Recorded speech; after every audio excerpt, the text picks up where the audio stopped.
and welcome back to the Forgive Yourself podcast. I'm your host, Brenda Reese, and today's conversation is one that invites us to slow down, breathe, and remember that healing often begins right where we are. My guest, Laing Rikkers, is an award-winning author, entrepreneur, and executive coach whose personal journey through loss inspired her beautiful book, and I'm going to show you, Morning Leaves. It's beautiful. Now it's in its second edition, which will be coming out next spring, and we'll talk about that. But this book offers such a heartfelt look at how creativity, nature, and simple daily rituals can guide us through grief and life's many transitions. In addition to her writing, Laing also designs grief workshops and speaks at events across the country.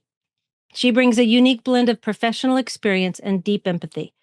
Having co-founded, okay, help me out, Laing. Prosomnus? Thank you, Sleep Technologies, and served as a managing director in the healthcare field.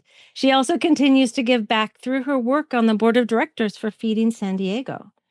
What I love about Laing is how she bridges the practical and the personal, turning pain into purpose, loss into wisdom, and reminding us that the path to healing can be as simple as stepping out our front door. So grab your favorite cup of tea, get comfortable, and join us for this heartfelt conversation about grief, nature, creativity, and the grace of forgiveness. Laing, I am so grateful you're here. Oh, thank you. It's really nice to be with you.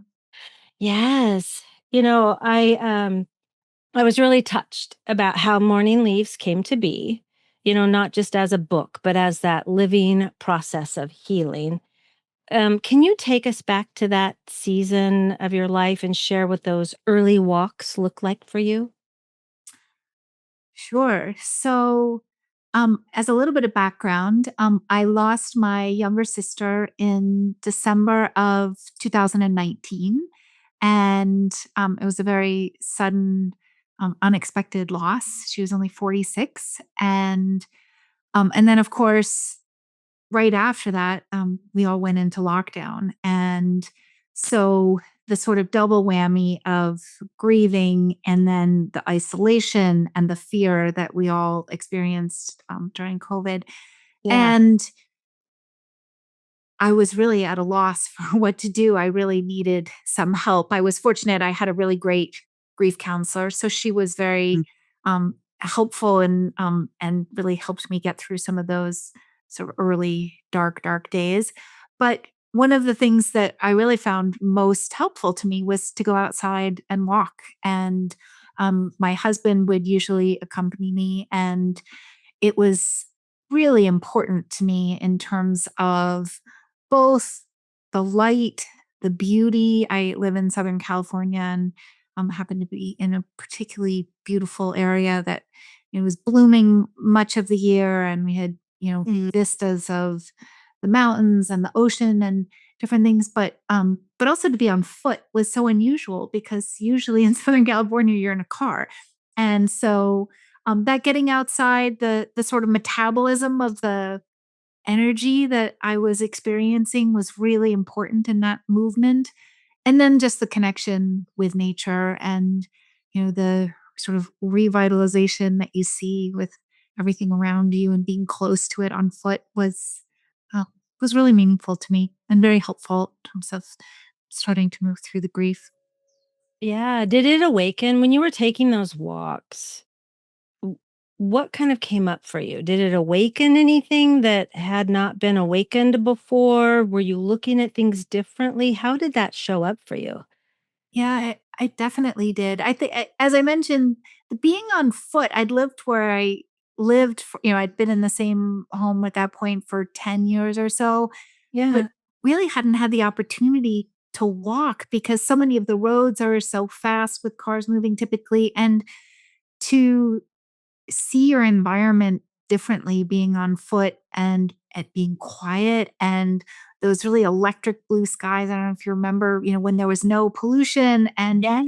it really felt different and quite vibrant. And I found that I was really connecting with the nature that was around me, especially the trees and the plants. And I really found a lot of comfort and sort of empathy with these plants and ended up, as you mentioned in my book that I wrote, a lot of what is in there are poems where they're metaphors with a lot of the plants that I saw on Yeah. many of these walks. And, Uh, to be able to sort of get close and spend mhm. some time. And I spent most of my life as a, busy working mom. I was in business and, but to have a little bit of space and time to slow down and really look and, um, and just be a bit more present was, it gave me just a new lens on the world around me. And it was very special. And I felt lucky to have that time. Yeah, while it was a horrible time in many other ways, I think many Right. of us also appreciated that ability to slow down and be at home and connect in maybe ways that our busy lives hadn't allowed before. Yes. Yeah, I feel the same way. It was getting outside and it was quieter. It was It's just like very this. quiet, right? Yeah, you realize how our bodies had been bombarded. And we can't process emotion when our bodies are so bombarded and we're busy and we're doing things all the time. And so, people, when I encourage people to get outside and walk in nature, right? It's they're amazed at the feelings that they get, right? As far as like you're describing, it was like there's this different connection that Yeah. happens and it's really, and I tell my clients, it's like, yes, we're connecting back with ourselves. 'Cause Yes. that's what Yes. nature reminds us of. Absolutely. Well, and I think that they've shown, that, you know, physiologically we have responses to, a lot of the chemicals that the trees and plants are putting out and that, it really does help us lower cortisol and, there are physiological responses that are really helpful and healthful. And so it's not just in our own minds. I think it's really Mm. full body experience. And Walt Whitman, was on to something hundreds of years ago, and Yeah. it remains true for us today. So it's easy to Yeah. forget, and it's easy to get busy, and most of my life I lived in New York City, and so it's not just, living, out in the country. It's, for people, I think in urban settings too, to be able to get out and, even just be in a park for a bit can really shift one's whole perspective and, bring a sense of calmness and, connection. Yeah, I'm glad you mentioned that about the urban because it was, that was one of my things. It's like there are people in big cities like that, like you just mentioned, where we're finding even a little piece of some park or something is really valuable. And I know a lot of people will bring plants inside, to Sure. create their own way of just communing with nature in that sense too. So I think that that's a valuable asset for people to be able that it does change. Like I always thought I can't have plants because I kill them. Because the black thumb thing. My mom always had a green thumb. I think it skips generations. I don't know. But I just was like, but when I've added back in the plants into the home, it is a different energy. So were you creative before you started taking the walks and before because I also want to get into the grief process in a little bit. Sure. But Sure. before were you Um, creative before? well, not really. I mean, I had creative instincts, but I really hadn't studied at all. And when COVID started and I was grieving, I had this very strong desire to create. And because I really wasn't trained and I had no, no skills, no equipment, no nothing, I had thought maybe I'd sculpt or do something, but that wasn't so possible. So I read Julia Cameron's book, The Artist's Way, Yes. and found that to be really, really helpful. And I started her practice of morning pages, which is writing 3 pages before doing anything else in the morning. And that was really what jump started my writing. And actually, the title of the book, Morning Leaves, is really a nod, among other Oh, things, to that's morning great. pages. And So I found, for people who aren't maybe trained in creativity, I think we're all creative, but people who are sort of looking for a way to sort of unlock some of that, I think her book is, it's been around for more than 25 years. It's a great book and Yeah. a good way to sort of start unlocking that because I do think that creativity is a really powerful tool in moving through grief in terms of being able to take all of the sad, angry, depressed, all of the various emotions that one has with grief, regret, etc., and be able to sort of roll it around, digest it a bit, and then channel it into something more positive and beautiful and something that one can share with others is really important. Actually, there's an organization called the Foundation for Art and Healing, and they have studied this at the Harvard School of Public Health that there is an actual process where in getting into doing something creative, one goes into a flow state, which we know is healthy and a good release. And then you end up after creating something with what they call an artifact.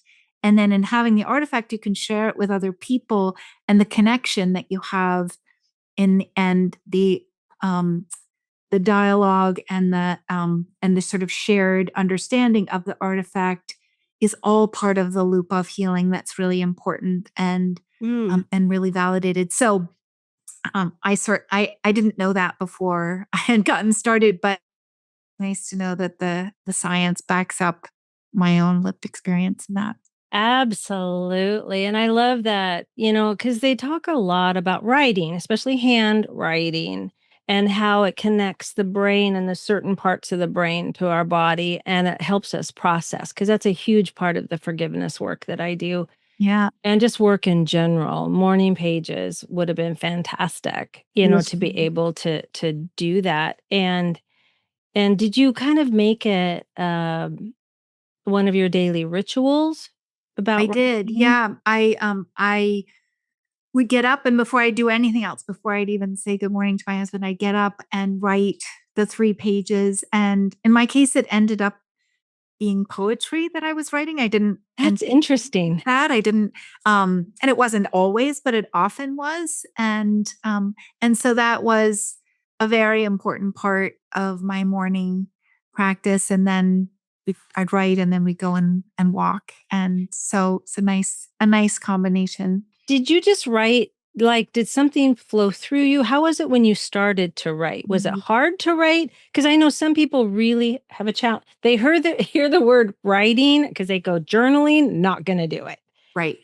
I had never been a journaler, and in fact, I hadn't really liked writing. I found it hard, like, when I was in school, it just wasn't something that came naturally to Ah. me, and, her, instruction in starting these morning pages is really you can write anything. She's like, "You just have to write 3 pages. If you wanna write, I don't know what to write, over and over and over for 3 pages, that's fine." And some days I would do the equivalent of that, of just like, "I Yeah. don't know what I'm doing, but I'm gonna write this because I'm committed to the practice." Hey, I just get something out. But once I got comfortable with it, I had a very interesting experience, because if you're doing it first thing in the morning, as she said, you're still in that kind of milky liminal stage between dreaming and real wakefulness. And I found that if I could really get sort of still and quiet, I I was sort of hearing um various things that were sort of bubbling up from, I don't know, my subconscious or the Yeah. ether. I don't know where it was coming from, but I was a lot of times just sort of writing what was coming into my mind. And in my case, a lot of it were metaphors with the plants and things that I was seeing out on these walks and sort of connecting the different kinds of emotions and experiences that I was having, or processing with things that I was seeing. And it was helpful in sort of taking what was amorphous in my emotion system and sort of getting it down on paper. It maybe felt too vulnerable to be very literal about it. And so these sort of more metaphorical plant poems were a way of expressing myself that felt more comfortable. But it wasn't a conscious thing. I wasn't sort of setting out to do that. It just Right. was what happened and came out. And yeah, and so I ended up with months of all of this writing, and I was really concerned because it was COVID and it was scary and we were reading all of these horrible reports of people dying. What if something happened to me? Had I shared enough of myself with my own teenage children? And, I was very conscious of my sister leaving her daughter too soon. And so I thought, well, I should at least type these up and, give them to my kids. And so that was really what started it all, was that I typed it up and I started organizing them. And I thought, yes, it says something about me, but there's actually some other more universal things here that might be interesting to other people. And so over time, I decided to share it with some of my other friends who I consider to be real writers. And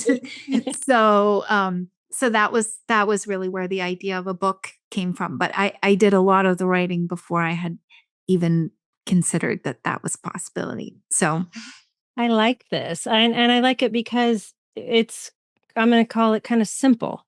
It may not be easy sometimes, like you were saying. Sometimes I don't know what to write, don't know what to do, but it's in that letting go. I think that our true self, like you were saying, like you start hearing things, you start writing things, and then you start noticing, oh, this is how I really feel. yeah, Right. And, we can't underestimate those small steps. And especially like you were consistent. And yeah, that, I think that is self care, especially that is, during a grieving process, because you had grief upon grief upon grief, right? Not only globally, community wise, but also with your sister and then trying to manage that. And like you said, the daughter she left. I understand that. yeah. And in that, in the grief process and in the story that you write in the beginning of the book, it Mhm. talks about how you felt like a little guilty. I'm going to call it, I don't want to put words in your mouth, but you felt like you had to do some forgiveness after your sister Yeah, passed. And those are really complex emotions. What did that look like for you? Could you share? sure. So, just backing up to her health before she died, Yeah. she had well, and so she had some symptoms. So she was snoring a lot. She was needing to sleep in her own room because her sleep was so disrupted. She was tired all the time. She needed to take daily naps. She was depressed some of the time. And my work, I was I spent my 25 years in medical devices and had started a company, co-founded a company called Prosomnia Sleep Technologies, and we manufactured devices for patients with obstructive sleep apnea. Okay. And the company has treated hundreds of thousands of people and very successful. And and so through that, I knew the signs and symptoms of obstructive sleep apnea, also called OSA. And I talked to her about it. And I said, I think that you're at risk. We talked through that. I sent her the name of a local specialist. She was a big supporter of the company. She was an investor. But she just didn't get tested. And so, maybe there were some other undiagnosed health things that were going on, but certainly her autopsy showed that she had an enlarged heart, which happens with people who are having trouble breathing. Your heart Oh, has to work a lot harder to get the oxygen that it does have moved through the body. And she died in atrial fibrillation, which is um, certainly associated with OSA. And so I just was heartbroken that I had dedicated all of this time professionally to trying to help treat people who had this condition. And, one of the people I love most in the world mm. succumbed to it. And, all of the like coulda, woulda, shouldas, like, and so that weighed heavily on me. I felt bad about that. And I mean, I knew that I had tried and that you can only do so much, and she was an adult and she was, very well educated, and so, eventually I had to sort of let it go. But I do sometimes run that through my head over and over of like, what could I possibly said that might have gotten her to do something different, or I don't, you never know. But to your point, it did require some letting go and some forgiveness. Well, yeah. How did you know? Like, did you start to feel better about it? How did you know? Just for those people like who might be in the middle of this right now. Like Yeah. when I went through it with when my younger sister died last year suddenly, I had a process that I could use because that's what I teach. So that was helpful. However, I still had those questions. But, when it's sudden like that, it's hard. Whether it's a loss of a loved one or divorce or job loss or lockdown or, there's this grieving process. Writing, I'm sure helped you, right? Yeah. That's because that's how the book came about. Um, how did you know? Like, how did you feel when you started to kind of forgive more? How did it feel to you, if you could share about that? Well, I think that sort of putting the weight down, I think I felt a little bit lighter. And I felt that I was sort of channeling some of that energy into Mm, trying to do something constructive. I think yep. the creation of the book, and I had opportunities to educate people about obstructive sleep apnea. And I will say to your listeners, because I like to tell everybody, if you do have the symptoms of, snoring, daytime sleepiness, or your bed partner does, speak to your doctor. One Yeah. in five people have obstructive sleep apnea. So it's very common, and 80% of people who have it are undiagnosed. And it's highly correlated with many cardiac issues, cancer, diabetes. It's a very serious condition. My sister's was obviously one of the more extreme ends of it, but it certainly can shorten life and decrease quality of life for people. So the ability to be able to do something, but educate other people, write about my book, try to be helpful, try to coach people who are going through difficult times, that's in the way that I've tried to make it feel a little bit better, and you know, it is at least Yeah. actionable. There are some things I can't go back and undo, but I can at least spend some time and energy trying to make it better for others. Yeah, I think that that is beautiful because, like I call it, you're turning that pain into purpose, Yeah. right? Because it also shifts our relationships or our memories Yes. of our loved one too. Did you find that? Did it shift how you were remembering your sister? Or was Yes, it that is. not? It's shifted a little bit how I remember her, and it's brought her into my day to day world now. And so, we have I mean, it sounds sort of kooky, but like we have a relationship where, she is a part of this in some Yeah. way. And um, I get to think about her and think about how she would respond to things and what her reactions would be. And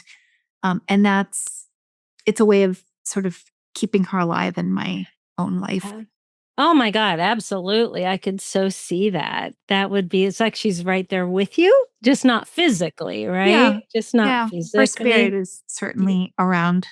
Absolutely. And I think, what I feel from your work is making meaning, right? Mhm. Yeah. And, because you didn't shy away from the pain. You Yeah. became, you wove it into something that can offer hope for people. And I feel that so much from you, and reading your book was so Um, helpful. There were so many of those little because I love nature and I love how you wrote about it in there. It hit certain ones hit me differently with the birds or the trees or the flowers. It's like I would have never thought of this. But I was curious about if someone is like in the early stages of grief, of trying to find meaning, Sometimes it takes a while to find meaning. But they're feeling just the ache of it, or they're stuck in guilt or burnout or, Sure. something like that. Do you have like a first step that you would offer for them to be able to reconnect with themselves? Yeah, I actually have what I think of as sort of a checklist of things that Oh, I go. think are really helpful, and I've included it in my second edition.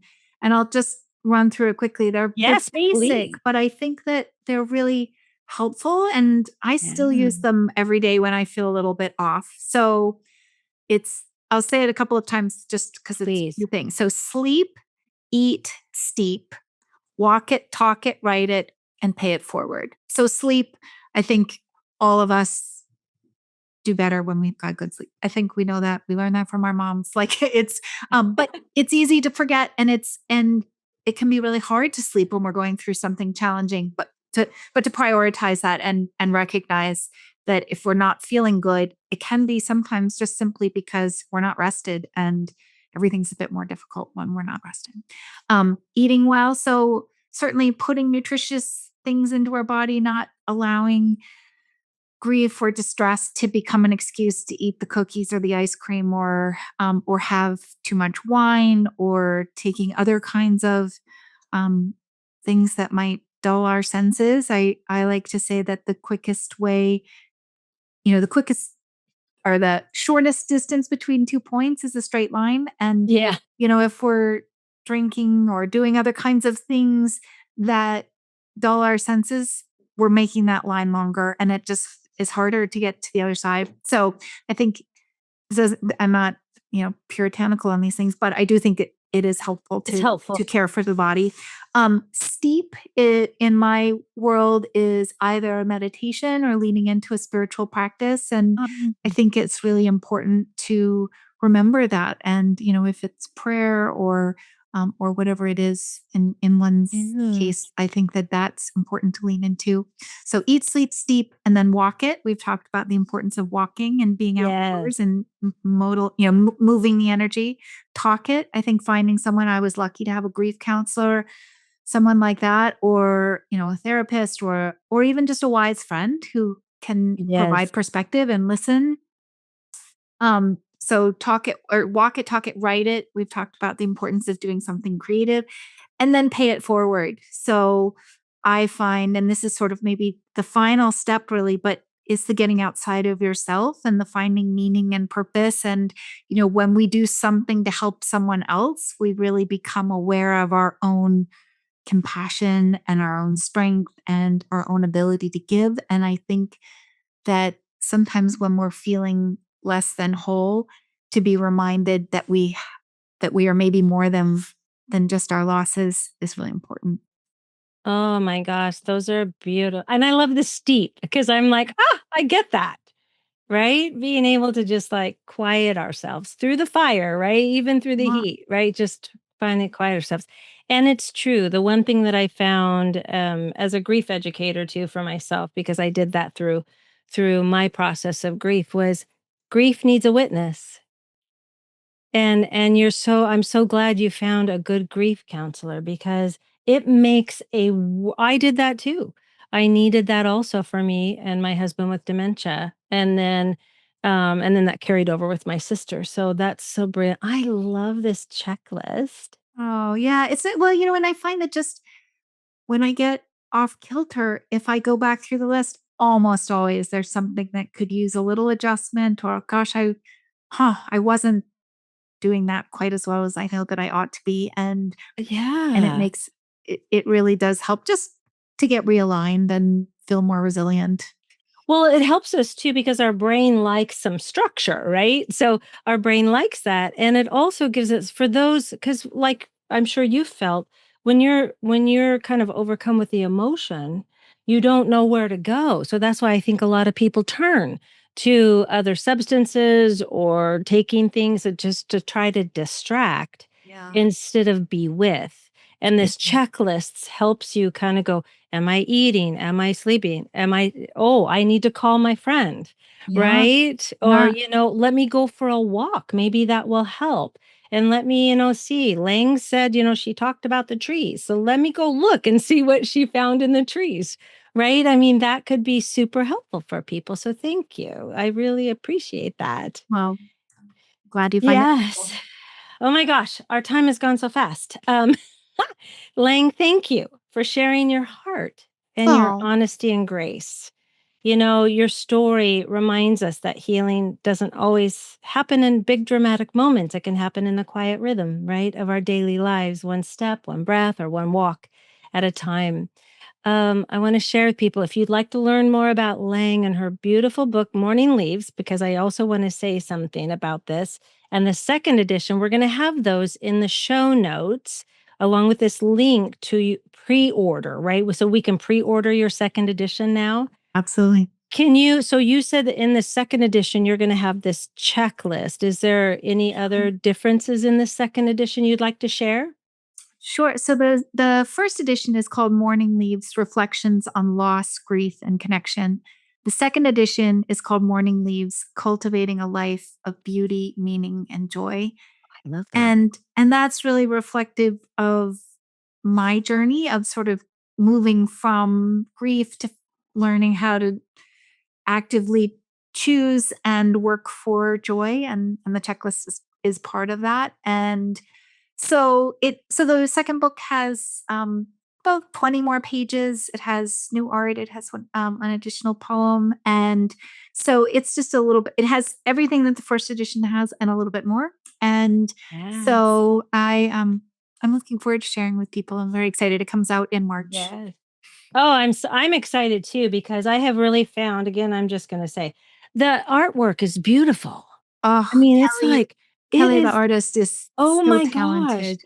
When I look at some of these, it's and it just so goes with your writing. It was like I was touched by several of them. I'm like, "Oh my gosh, I so feel like I was there with Yeah. you on your walks." So, Well, there were about 80 original paintings for the book. She did a lot of really beautiful work. And, I feel very lucky that she was willing to be part of the process. We found each other, oh you know, in the middle of COVID, and it was a really nice project for us to get to do together.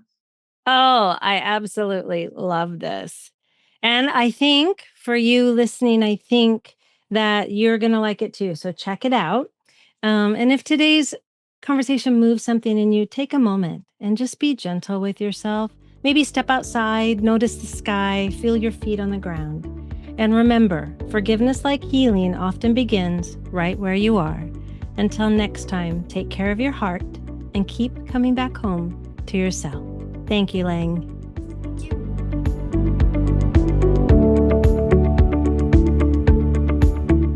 Thank you so much for listening today. I hope you enjoyed this episode. If you did enjoy it, would you do me a favor and share this episode and then follow us on your favorite podcast app so you don't miss one episode of the Forgive Yourself podcast, where every Friday you will get tips, tools, and stories so that you can turn your pain into peace. Take care.